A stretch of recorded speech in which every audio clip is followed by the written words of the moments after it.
नमस्कार. स्वराज्य मराठीमध्ये आपले स्वागत. पाहूया सविस्तर बातमी. आज सकाळी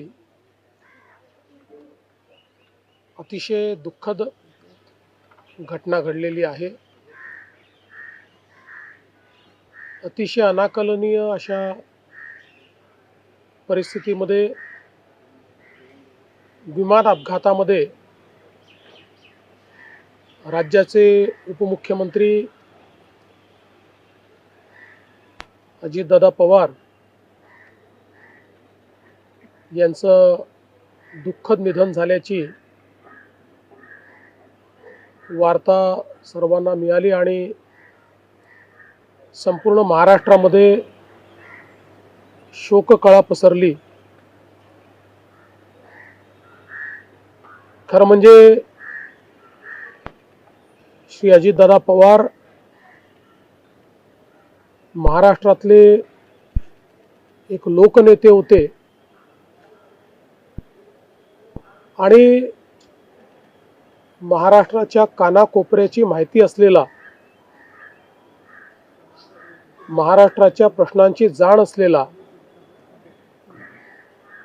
अशा प्रकारचा हा नेता होता की ज्यांच्याबद्दल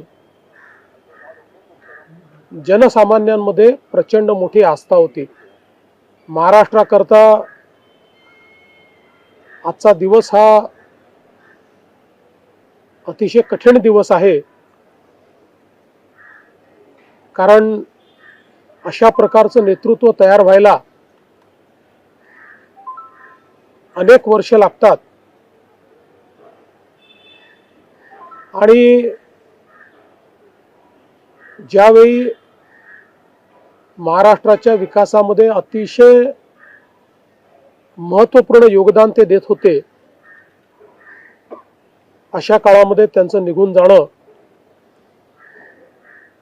हे अविश्वसनीय आहे, मनाला चटका लावणारा आहे.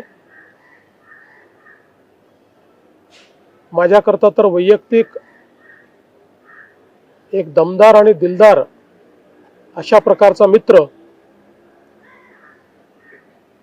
या ठिकाणी सोडून गेलेला आहे. त्यांच्या कुटुंबावर देखील हा प्रचंड मोठा आघात आहे. मी आणि एकनाथराव शिंदे साहेब आम्ही लवकरच बारामतीकडे निघणार आहोत. सकाळपासून मी सगळ्यांच्या संपर्कात आहे. माननीय प्रधानमंत्री महोदय, माननीय गृहमंत्री महोदय सर्वांशी चर्चा करून त्यांनाही घडलेल्या परिस्थितीची सगळी कल्पना मी दिली आहे. त्यांनीही याबद्दल प्रचंड दुःख हे व्यक्त केलेलं आहे. सकाळी सुप्रियाताईंशी माझं बोलणं झालं, त्यानंतर पार्थ पवारांशी माझं बोलणं झालं. एकदा संपूर्ण परिवार बारामतीला पोचल्यानंतर पुढच्या सगळ्या गोष्टींचे निर्णय हे त्यांच्या संमतीने घेतले जातील. महाराष्ट्रामध्ये आज शासकीय सुट्टी आम्ही घोषित केलेली आहे आणि त्यासोबत 3 दिवसाचा दुखवटा देखील जाहीर करण्यात आलेला आहे. पुढच्या सगळ्या बाबींची कल्पना ही आपल्याला लवकरच देण्यात येईल.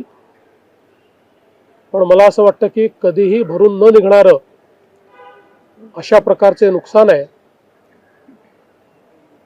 महाराष्ट्रातनं असे लोकनेते गेल्यानंतर जी पोकळी तयार होते ती भरून काढणं हे अतिशय कठीण आहे आणि निश्चितच इतक्या सोबत, इतक्या जवळून आणि इतक्या संघर्षाच्या काळात एकत्रित काम केलेलं आहे की त्यातनं खरं तर अशा गोष्टीवर विश्वास ठेवायलाच मन तयार होत नाही.